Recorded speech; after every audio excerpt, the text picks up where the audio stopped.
oh mi pi ti ho nei he the mun police permission a ki mu poi ki ti thei di mi pi ki hem thei lo ding ata ta pa so sei diu ata ta so sei yo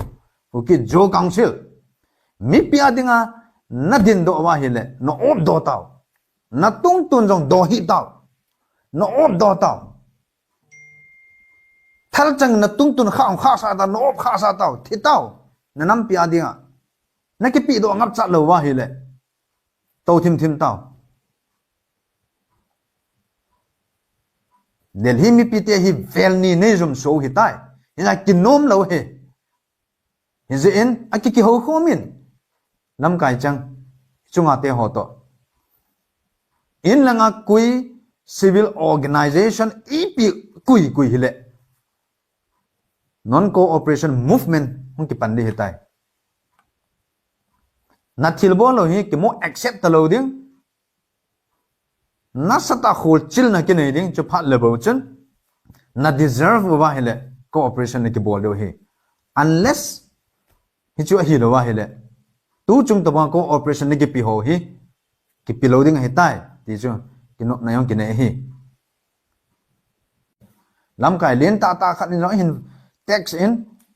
zinga khu ibola ki cancel ham Minister of Home Affairs Manipura his next week le hung ding ka hiwin chi protest he na su ging kha wa hi le mai thai te jong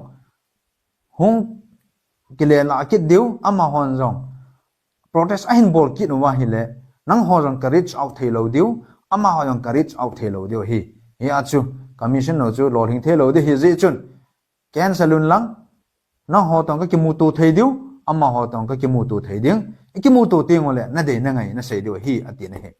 center ko ma ide ingai isei now hi so na hitai electoral politics a in thep now jong so na hitai BJP jong in thep now hi son khop me hitai ibola MHA elole sei thu a government of India hi ita sen na lai ham sat pha na hi ka pha na hi henge ki zo ponte sovereign country khat chu ahin ka sei banga chu sovereign country khat chun a citizen chu a political right chu ichen ge a fight ram hichi ge pass ahin fight zo ting le government in a head he hichi zat la nam chun ama a political rights a ke tai ti ge pa chu hichan ge chu idun ting le bo imu deu he